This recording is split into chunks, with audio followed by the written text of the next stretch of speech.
Capítulo 4 da Lei de Reprodução.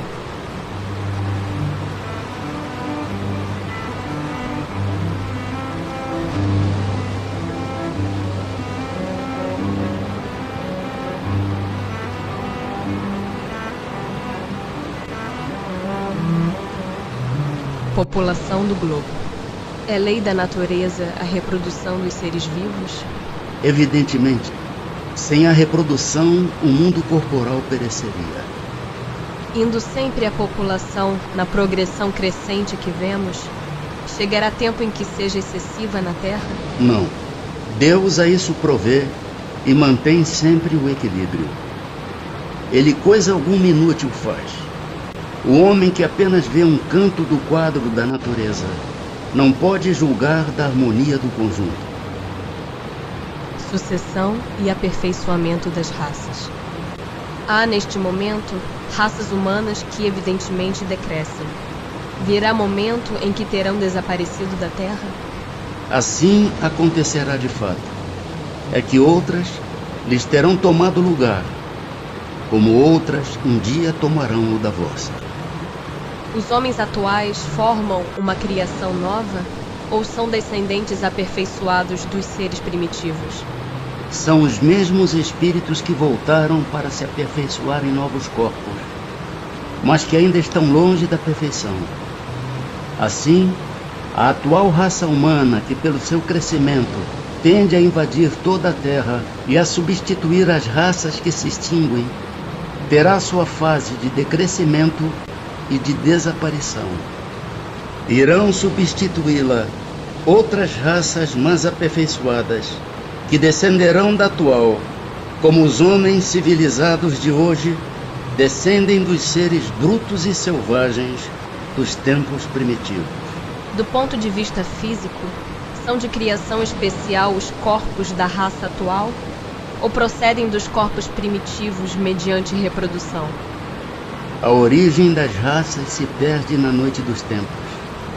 Mas como pertencem todas à grande família humana, qualquer que tenha sido o tronco de cada uma, elas puderam aliar-se entre si e produzir tipos novos. Qual, do ponto de vista físico, o caráter distintivo e dominante das raças primitivas? Desenvolvimento da força bruta à custa da força intelectual. Agora dá-se o contrário. O homem faz mais pela inteligência do que pela força do corpo. Todavia faz 100 vezes mais, porque soube tirar proveito das forças da natureza, o que não conseguem os animais. Será contrário à lei da natureza o aperfeiçoamento das raças animais e vegetais pela ciência? Seria mais conforme a essa lei deixar que as coisas seguissem seu curso normal? Tudo se deve fazer para chegar à perfeição. E o próprio homem é um instrumento de que Deus se serve para atingir seus fins. Sendo a perfeição a meta para que tende a natureza, favorecer essa perfeição é corresponder às vistas de Deus. Mas geralmente, os esforços que o homem emprega para conseguir a melhoria das raças nascem de um sentimento pessoal e não objetivam senão o acréscimo de seus gozos. Isto não lhe diminui o mérito? Que importa seja nulo o seu merecimento, desde que o progresso se realize. Cabe-lhe tornar meritório, pela intenção, o seu trabalho. Demais, mediante esse trabalho, ele exercita e desenvolve a inteligência, e sob este aspecto é que maior proveito tira. Obstáculos à reprodução. São contrários à lei da natureza as leis e os costumes humanos que têm por fim ou por efeito criar obstáculos à reprodução?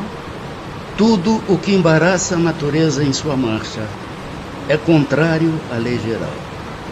Entretanto, há espécies de seres vivos, animais e plantas, cuja reprodução indefinida seria nociva a outras espécies e das quais o próprio homem acabaria por ser vítima. Pratica ele ato repreensível impedindo essa reprodução? Deus concedeu ao homem sobre todos os seres vivos, um poder de que ele deve usar sem abusar. Pode, pois, regular a reprodução de acordo com as necessidades. Não deve opor-se-lhe sem necessidade. A ação inteligente do homem é um contrapeso que Deus dispôs para restabelecer o equilíbrio entre as forças da natureza. E é ainda isso que o distingue dos animais, porque ele trabalha com conhecimento de causa. Mas os mesmos animais também concorrem para a existência desse equilíbrio, porquanto o instinto de destruição que lhes foi dado faz com que, provendo a própria conservação, impedem ao desenvolvimento excessivo, talvez perigoso, das espécies animais e vegetais de que se alimentam. Que se deve pensar dos usos cujo efeito consiste em obstar a reprodução para a satisfação da sensualidade. Isso prova a predominância do corpo sobre a alma, e quanto o homem é material. Casamento e celibato. Será contrário à lei da natureza o casamento, isto é, a união permanente de dois seres? É um progresso na marcha da humanidade. Que efeito teria sobre a sociedade humana a abolição do casamento? Seria uma regressão à vida dos animais. Está na lei da natureza ou somente na lei humana a indissolubilidade absoluta do casamento? É uma lei humana muito contrária à da natureza. Mas os homens podem modificar suas leis. Só as da natureza são imutáveis. O celibato voluntário representa um estado de perfeição meritório aos olhos de Deus? Não. E os que assim vivem por egoísmo desagradam a Deus e enganam o mundo. Da parte de certas pessoas, o celibato não será um sacrifício que fazem com o fim de se votarem de modo mais completo ao serviço da humanidade? Isso é muito diferente. Eu disse por egoísmo. Todo sacrifício pessoal é meritório quando feito para o bem. Quanto maior o sacrifício, tanto maior o mérito. Poligamia. A igualdade numérica, que mais ou menos existe entre os sexos, constitui indício da proporção em que devam unir-se? Sim, porquanto tudo em a natureza tem um fim. Qual das duas, a poligamia ou a monogamia, é mais conforme a lei da natureza? A poligamia é lei humana, cuja abolição marca um progresso social. O casamento, segundo as vistas de Deus, tem que se fundar na afeição dos seres que se unem.